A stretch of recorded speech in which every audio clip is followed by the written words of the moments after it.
বেশ অনেক দিন আগের ঘটনা এটি। রামদেবপুর নামের একটি সুন্দর গ্রাম ছিল। ওই গ্রামে দুই ভাই বাস করত, ভরত এবং বসন্ত। ভরত খুবই ধনী ব্যক্তি ছিল, তার কাছে টাকা পয়সার কোনো অভাব ছিল না। কিন্তু অপরদিকে তারই ছোট ভাই বসন্ত খুবই গরিব মানুষ ছিল। সে তার একটি ছোট্ট ক্ষেতে সারাদিন পরিশ্রম করে কোনোভাবে নিজের সংসার চালাতো। দুজনেই যখন কিশোর ছিল তখনই তাদের মা বাবার একটি দুর্ঘটনায় মৃত্যু ঘটে। ভরত ছোট থেকেই খুব চালাক ছিল, তাই সে মা বাবার মৃত্যুর পরে নিজের ছোট ভাইকে বোকা বানিয়ে সমস্ত সম্পত্তি এবং জমি নিজের নামে করে নেয় এবং তার ভাই বসন্তকে একটি ছোট্ট জমি দিয়ে দেয় যাতে সে কোনোভাবে নিজের পেট চালিয়ে নিতে পারে। এই ভরত অত্যন্ত লোভী মানুষও ছিল। নিজের এত কিছু সম্পত্তি জমি জমা থাকা সত্ত্বেও সে খুশি ছিল না। তার নজর গিয়ে পড়েছিল নিজের ভাইয়ের জমিটির উপরে। সে যা হোক করেও তার ছোট ভাইয়ের জমিটিও হাতিল করার মতলবে ছিল, কারণ বসন্তের এই জমিটি তার জন্য খুবই পয়া ছিল। বেশি কিছু সার ব্যবহার না করেও কিংবা বেশি পরিশ্রম না করেও এই জমিতে ফসল খুব ভালো হতো। বসন্ত এই জমির ফসল বিক্রি করেই যা একটু টাকা বাঁচত, সেই টাকা দিয়েই তার ছেলে অভিককে শহরের একটি স্কুলে পড়াতো। ফান্টনস বাংলার ভিউয়ার্সদের জন্য আমরা নিয়ে এসেছি একটা দারুণ সুখবর। আমাদের চ্যানেলটিকে এত তাড়াতাড়ি 5,000 সাবস্ক্রাইবারের কাছাকাছি নিয়ে যাওয়ার জন্য আপনাদের সকলকে অসংখ্য ধন্যবাদ। তাই আগামী নতুন বছর এবং এই মাইলস্টোনটি রিচ করার উপলক্ষে আমরা একটা দারুণ গিভওয়ের ব্যবস্থা করেছি। আগামী 5ই জানুয়ারি লাকি ড্রয়ের মাধ্যমে ফান্টনস বাংলার দুজন লাকি সাবস্ক্রাইবার জিতে নিতে পারেন অ্যামাজনের 1000 টাকার একটি গিফট কার্ড। এই লাকি ড্রয়ে এন্টার করার জন্য আপনাকে বেশি কিছু করতে হবে না, শুধুমাত্র সাবস্ক্রাইব করতে হবে আমাদের চ্যানেল ফান্টনস বাংলাকে, আর নিচে কমেন্ট সেকশনে জানাতে হবে যে আপনারা কোথা থেকে আমাদের ভিডিওটি দেখছেন। আগামী 5ই জানুয়ারি আমরা একটি র্যান্ডম নাম্বার পিকারের মাধ্যমে দুজন সাবস্ক্রাইবারকে বেছে নেব এবং তাদেরকে আমরা এই গিফট কার্ড দুটি পাঠিয়ে দেব। তাই আপনারা পার্টিসিপেট করতে কিন্তু ভুলবেন না। চলুন এবার আমাদের গল্পে ফেরা যাক। এই রকমই একদিন সকালে ভরত বসন্তের জমিতে তার সাথে দেখা করতে এলো। বসন্ত সেই জমিতে তখন কাজ করছিল। আরে বসন্ত, কেমন আছিস ভাই? আমি শুনলাম তুই নাকি তোর ছেলেকে শহরের স্কুলে পড়াচ্ছিস। তোর তো বাপু এইটুকু একটা জমি, এই জমিতে তুই চাষ করে কত টাকায় বা আয় করিস, হ্যাঁ? যাতে তোর ঘর চালানো আর ছেলেকে বাইরের শহরে রেখে পড়ানো সম্ভব, হ্যাঁ? তোর এত কষ্ট বড় দাদা হয়ে যে আমি আর দেখতে পাচ্ছি না রে। তুমি ঠিকই বলেছ দাদা, কিন্তু ছেলের মুখ দেখে কিছু তো একটা করতেই হবে বলো। যদি আর কোনো রাস্তা না থাকে তাহলে শেষ পর্যন্ত ভাবছি ব্যাংক থেকে একটা লোনই নিয়ে নেব। কিন্তু অভিককে আমি ভালো করে পড়াশুনো শেখাবই, যাতে ছোট থেকে যে কষ্টগুলো আমাকে পেয়ে বড় হতে হয়েছে সেইগুলোর সম্মুখীন যেন ওকে না কোনো দিন হতে হয়। আরে আমার ছোট্ট ভাই বসন্ত, তুই এসব কি বলছিস? তোর বড় দাদা বেঁচে থাকতে তুই অন্যদের কাছে টাকা চাইতে যাবি, লোন নিবি? না না, আমি বেঁচে থাকতে এ তো আমি হতে দিতে পারি না। তুমি কি বলতে চাইছো দাদা? আমি তো কিছুই বুঝতে পারছি না। আরে আমি তো শুধু এইটাই বলছি যে তোর ছেলের পড়াশোনার জন্যে যা টাকা পয়সা লাগবে তা আমি থাকতে তুই অন্যদের কাছ থেকে কেন নিতে যাবি, হ্যাঁ? আমি তো তোর দাদা নাকি? তোকে আমি টাকা দেব। আমি গরিব হলেও আজ পর্যন্ত না তোমার কাছে না অন্য কোনো গ্রামবাসীর কাছে কখনো হাত পেতেছি। তবে আজকে কিভাবে আমি তোমার থেকে টাকাটা নিতে পারি বলো? আরে না না না, তোকে এত ভাবতে হবে না। তুই আমার ছোট ভাই, তুই একটা কাজ কর, তোর যে টাকাটা লাগবে সেটা তুই আমার থেকে নিয়ে নে, আর বদলে তোর জমিটা না হয় আমার কাছে বন্ধক রেখে দে, পরে না হয় টাকা শোধ করে জমিটা ছাড়িয়ে নিস। অন্য গ্রামবাসীরা তো এইটাই করে। আরে না না দাদা, শুধুমাত্র এই এক টুকরো জমির দৌলতেই তো আমি আমার ছেলেকে শহরে রেখে পড়ানোর সাহসটা পাচ্ছি। তাছাড়া আমার আর আমার স্ত্রীর রুজি রুটির জন্য এই জমিটিই আমাদের কাছে ভগবানের দান। এই জমিটাও যদি আমি তোমার কাছে বন্ধক রেখে দিই, তাহলে তো আমার কাছে আর কিচ্ছু থাকবে না। আমাকে তুমি ক্ষমা করে দিও দাদা, কিন্তু আমি এই জমিটি তোমার কাছে কিছুতেই বন্ধক রাখতে পারবো না। এটা শুনেই খুব রেগে গিয়ে ভরত সেখান থেকে নিজের বাড়ি ফিরে গেল। তার বসন্তের জমি হাতিল করা বুদ্ধিটা কোনো কাজে লাগলো না। এইদিকে বসন্ত নিজের জমির কাজে আবার মনোযোগ দেয়। ভরত, তোকে কোনো না কোনো বুদ্ধি লাগিয়ে বসন্তর ওই উর্বর জমিটা হাতাতেই হবে। ভরত চিন্তায় পড়ে যায় কিভাবে সে বসন্তের জমিটি হাসিল করবে। তখনই সে একটি পথ দেখতে পায় এবং সেই মুহূর্তেই সে বসন্তের সাথে তার বাড়িতে দেখা করতে যায়। বুঝলি ভাই বসন্ত, তোর সেই দিনের কথাগুলো আমি ভেবে দেখলাম এবং তোর পরিশ্রম এবং সৎ স্বভাব থেকে আমি খুব খুশি হয়েছি, বুঝলি। তাই আমি খুশি মনেই তোকে সাহায্য করতে চাই, এবং এর জন্য কিন্তু বাবা তুই না বলতে পারবি না। যদি তোর মনে আমার জন্য একটুও সম্মান থাকে, তাহলে তুই আমার এই সাহায্যকে ফিরিয়ে দিবি না। ঠিক আছে দাদা, বলো তুমি কি বলতে চাও। দেখ ভাই, তুই আমার থেকে জমি বন্ধক রেখে টাকা নিতে চাইছিস না, খুব ভালো কথা। তুই একটা কাজ কর না, গ্রামের অপর দিকে আমার একটা জমি খালি পড়ে আছে, বুঝলি। সেই জমিটি তোর জমির থেকে প্রায় 4 গুণ বড়। তুই না হয় কিছুদিন সেই জমিতেই চাষাবাদ কর, তুই নিশ্চয়ই সেই জমিতে অনেক বেশি ফসল ফলাতে পারবি আর টাকাও বেশি উপার্জন করতে পারবি। আর ওই লাভের টাকা দিয়ে তুই তোর ছেলেকে ভবিষ্যতেও অনেক ভালোভাবে পড়াতে পারবি, ঠিক কি না? আমি জানি রে, তুই খুবই সৎ মানুষ, তুই এমনি এমনি আমার থেকে সাহায্য নিবি না।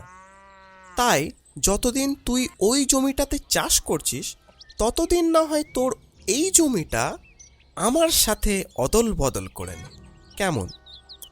তোর যখন আর ওই জমিটাতে চাষ করতে ইচ্ছে করবে না, তখন আমাকে আবার ফিরিয়ে দিয়ে তোর জমিটা নিয়ে নিস। কি রে, এইটা ঠিক হবে তো? মনে মনে না চাইলেও বসন্ত তার বড় ভাইয়ের কথা অমান্য করতে পারল না। আচ্ছা ঠিক আছে দাদা, আমি রাজি। ভরত খুব চালাকি করে তার ছোট ভাইয়ের থেকে জমির কাগজে আঙুলের ছাপ নিয়ে নেয়। বসন্ত পড়াশোনা জানতো না, তাই সে দাদার কথা বিশ্বাস করে না পড়েই নিজের আঙুলে ছাপ দিয়ে দেয় কাগজে। এইভাবেই বেশ কিছুদিন কেটে যায়। একদিন বসন্ত তার দাদার বড় জমিতে কাজ করছিল। চলো, আজকের মতো তো কাজ শেষ হলো। বাজার থেকে কিনে আনা সমস্ত গাছের চারাগুলো আজকে জমিতে লাগিয়ে দিয়েছি। কি সুন্দর লাগছে জমিটা দেখতে, একদম শস্য শ্যামলা। ব্যাস, এবার শুধু কালকে সকালের অপেক্ষা। কালকে ভোর ভোর এসে সব গাছগুলোতে ভালো করে জল দিয়ে দেব। না, খুব হাঁপিয়ে গেছি আজকে। এবার আমি বাড়ির দিকে যাই, খিদেও পেয়েছে ভালোই। একটু ভালো করে খেয়ে দিয়ে স্নান করে বিশ্রাম করলে তবে শরীরটা একটু শান্তি পাবে। এটা চিন্তা করে বসন্ত খুশি হয়ে নিজের বাড়িতে ফিরে যায়। পরের দিন সকালবেলা সে তার জমিতে ফিরে এসে একদম অবাক হয়ে যায়। আগের দিনই এত পরিশ্রম করে লাগানো তার একটা গাছও বেঁচে নেই। কিছুক্ষণ ভেবে সে বুঝতে পারে যে এটি একটি খুবই অনুর্বর জমি এবং এতে চাষাবাদই একদমই সম্ভব নয়। তার দাদা তাকে বোকা বানিয়েছে। হায় হায় ভগবান, এ কি দেখছি! কালকে লাগানো সমস্ত চারা গাছগুলো একদিনের মধ্যেই মরে শুকিয়ে গেল। আমার তো অনেক টাকার ক্ষতি হয়ে গেল। হায় হায় ভগবান, আমি এবারে কি করে এই মাসের খরচা চালাবো? আর ছেলেকেও বা কোথা থেকে টাকা পাঠাবো? এটা তো একটা বাজা জমি। রক্তের সম্পর্ক হয়েও কি করে দাদা আমার এত বড় ক্ষতি করলো? না, আমি কিছুতেই এই অন্যায় মেনে নেব না। আমি এক্ষুনি যাব দাদার কাছে আর বলবো আমাকে যেন আমার পুরনো ক্ষেত এক্ষুনি উনি ফেরত দেন। বসন্ত মনে মনে খুবই কষ্ট পায় এবং সে তার দাদার সাথে দেখা করতে তার বাড়িতে যায়। দাদা, তোমার দেওয়া বড় জমিটা আমার কোনো কাজেরই না, কারণ ওটা একটা বাঁজা জমি। ওই জমিতে ফসল ফলানো কোনোভাবেই সম্ভব নয়। তাই তুমি আমাকে আমার পুরনো জমিটা ফেরত দিয়ে দাও। তুই প্রথমে এটা বল, তুই কাকে জিজ্ঞেস করে আমার ঘরে ঢুকলি? হ্যাঁ, আর আমার জমি কি করছিস তুই?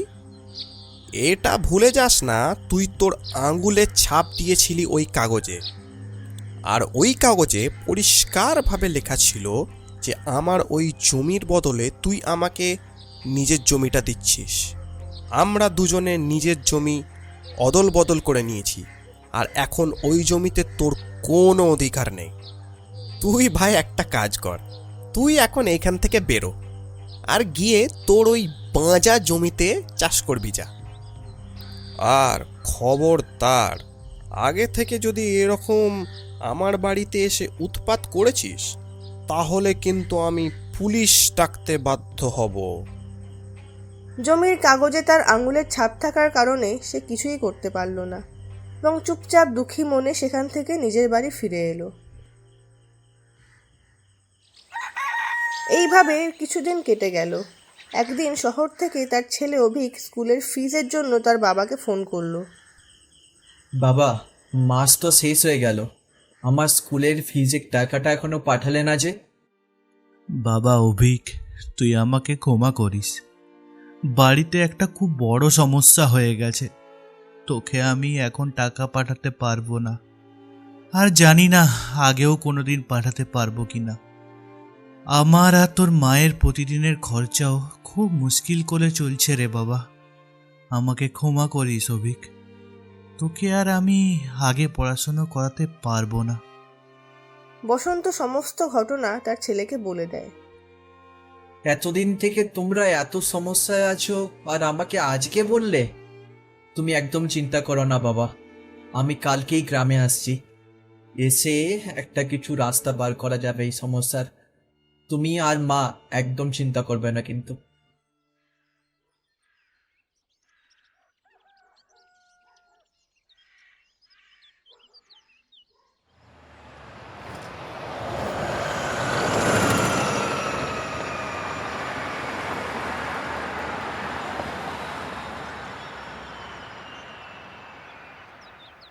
বাহ, পরিস্থিতি ঠিক না হলেও এতদিন পরে গ্রামে এসে বেশ ভালোই লাগছে।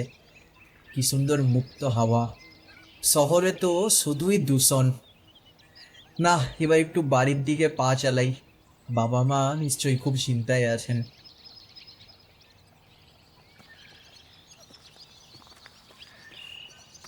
বাড়ি পৌঁছে অভিক তার বাবার থেকে সমস্ত ঘটনা বিস্তারিতভাবে শোনে, যে কিভাবে তার কাকা ভরত তার বাবাকে ঠকিয়েছে, তাদেরকে একদম রাস্তায় নিয়ে এসেছে। বাবা, আমার মাথায় একটা বুদ্ধি এসেছে। এর জন্য আমাদের কিছু নকল সোনার মতো দেখতে মুদ্রা জোগাড় করতে হবে। তারপরে আমি তোমাকে যা বলবো একদম সেরকমই করো। শোনো। অভিক তার মতলবের কথা নিজের বাবাকে বলে এবং তারা রাত হওয়ার জন্য অপেক্ষা করতে থাকে। রাত্রি 11টা বেজে গিয়েছিল। সমস্ত গ্রামবাসী গভীর নিদ্রায় মগ্ন ছিল। তখনই বাবা এবং ছেলে দুজনে একটি করে মাটির কলসি নিয়ে গিয়ে নিজের বাড়ি থেকে বেরোয় এবং নিজের জমির দিকে হাঁটতে থাকে। জমিতে গিয়ে তারা দুটি আলাদা আলাদা গর্ত করে কলসি দুটো তার মাঝখানে রেখে দেয়। পরের দিন গ্রামবাসীরা অবাক হয়ে বসন্তের জমির কাছে জড়ো হয়। তারা সবাই আশ্চর্যভাবে দেখে কিভাবে বসন্তের জমি থেকে দুটি সোনায় ভরা কলসি পাওয়া গেছে। পুরো গ্রামে এই ব্যাপারটিকে নিয়ে একদম উথাল পাতাল হতে শুরু হয়। যেখানেই দেখো সবাইকে বসন্তের এই আশ্চর্য ভাগ্যের কথা নিয়েই আলোচনা করতে দেখা যায়। এইসব শুনে ভরত হিংসায় একদম লাল হয়ে যায়। এটা কি করে হলো? কি করে সম্ভব এটা? বছরের পর বছর খালি পড়ে থাকা এই পাঁজা জমিটা থেকে সোনায় ভর্তি দুটো মাটির কলসি বেরোলো। এর মানে বুঝিস তো ভরত, ওই জমিতে নিশ্চয়ই আরও অনেক সোনার কলসি লুকোনো আছে। এর আগে বসন্ত সব কটা গুপ্তধন খুলে বার করে নেয়, আমাকে আমার জমিটাকে ওর থেকে ফেরত নিতেই হবে। আর থাকতে না পেরে সেই মুহূর্তেই ভরত তার ভাই বসন্তের বাড়ি গিয়ে হাজির হয়। ভাই বসন্ত, সত্যি কথা বলতে তোর সাথে ওই জোচ্চুরি করার পর থেকে আমার রাতের ঘুমই উড়ে গেছে ভাই। কালকে জানিস আমার স্বপ্নে আমার বাবা মা এসেছিল। এসে আমাকে বলল আমি যেন তোকে তোর জমিটা ফেরত দিয়ে দিই, আর তোর থেকে আমার এই পাঁজা জমিটা ফেরত নিয়ে নিই। কিন্তু দাদা, তোমার কথা অনুযায়ী তো আমরা আমাদের জমিগুলো অদল বদল করে নিয়েছিলাম না? তোমার জমিটা তো এখন আমার। তুমিই তো সেদিন তোমার বাড়িতে বললে জমির কাগজগুলোতে নাকি আমার আঙুলের ছাপ আছে। তাহলে আজকে হঠাৎ করে আবার তোমার জমিটা ফেরত চাইছো কেন? হ্যাঁ ভাই, তুই একদম ঠিক বলেছিস, আমারই দোষ ছিল। আমি তোকে ঠকানোর চেষ্টা করছিলাম, কিন্তু এখন আমি নিজের ভুল বুঝতে পেরেছি। কাল রাতে বাবা মা স্বপ্নে আমাকে খুব বকেছেন। তুই কি আমাকে আমার ভুলটা শুধরানোর সুযোগ দিবি না? এই দেখ, আমি ওই জমির কাগজটাও নিয়ে এসেছি। তুই এতে সই করে তোর জমি ফেরত নিয়ে নে। ঠিক আছে কাকা, তুমি তোমার জমি ফেরত পেয়ে যাবে, কিন্তু আমাদের একটা শর্ত আছে। সেই শর্তটা মানলেই তবেই আমরা আপনার জমি ফেরত দেব।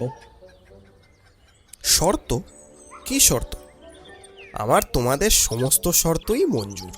আপনার ওই জমির পরিবর্তে আমাদের পুরনো জমি ফিরিয়ে দিতে হবে। আর বাবার যে ওই জমিতে কাজ করতে এত কষ্ট এবং এত আর্থিক ক্ষতি হয়েছে, তার ক্ষতিপূরণ হিসেবে আপনাকে 10 লক্ষ টাকা দিতে হবে। আর এই সব আদান প্রদানের কথা একদম আইনিভাবে কাগজে লেখা থাকবে, এবং সেই কাগজে আপনাদের দুজনেরই স্বাক্ষর থাকবে। আপনি এই শর্তে মঞ্জুর হলে তবেই আমরা আপনাকে আপনার পুরনো জমিটি ফিরিয়ে দেব, না হলে না। অভিকের এই কথা শুনে ভরত মনে মনে ভাবতে লাগলো, এই মূর্খ বাপ আর ছেলে ওই গুপ্তধনের ভরা জমিটা মাত্র 10 লাখ টাকায় বেচতে রাজি হয়ে গেল। ওদেরকে 10 লাখ টাকা দিয়ে সোনায় ভরা এক একটা কলসি বেচে আমি তো একদিনেই কোটিপতি হয়ে যাব। হ্যাঁ হ্যাঁ বাবা, হ্যাঁ হ্যাঁ, তোমার সমস্ত শর্তই আমার মঞ্জুর। কালকেই আমি তোমাদেরকে পুরো টাকাটা দিয়ে দেবো, আর কাগজেও সই করে দেবো।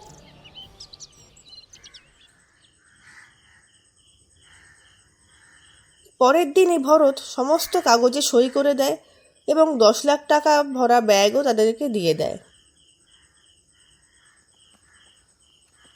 জমি নিজের নামে হয়ে যাওয়ার সাথে সাথেই ভরত তার বাড়ির কাজের লোক মদনকে নিজের জমিতে নিয়ে আসে। শোন মদন, পুরো জমিটার মাটি খুলে ফেল আর আমাকে সমস্ত সোনায় ভরা কলসি বের করে দে। মদন মাটি তুলতে শুরু করে। ধীরে ধীরে সে পুরো জমির মাটি তুলে ফেলে, কিন্তু সে সেখান থেকে সোনার টাকায় ভর্তি কলসি তো দূরের কথা, একটা সামান্য ভাঙা হাঁড়িও খুঁজে পায় না। এটা দেখে ভরত খুবই চিন্তিত হয়ে জিজ্ঞেস করে, মদন, কি কি কিছু কিছু পেলি না নাকি রে? না বাবু, পুরো জমি তো খুলে ফেললুম, কিছুই তো দেখতে পেলুম না। আমার মনে হয় না এই জমিতে কিছু আছে। কি কিছু পাসনি? হায় ভগবান, এ কি হয়ে গেল? এই জমিতে তো কিছুই নেই। মানে হতভাগা ওই দুই বাপ ছেলে আমাকে ঠকিয়ে জমিও নিয়ে নিল, আর সাথে 10 লাখ টাকাও। হায় হায়, আমি তো বরবাদ হয়ে গেলাম। ভরত নিজের লোভ এবং বোকামির কথা ভেবে কাঁদতে থাকে এবং এটা বুঝে যায় যে যারা অন্যদের সাথে খারাপ ব্যবহার করে শেষে তাদের সাথেও খারাপই হয়।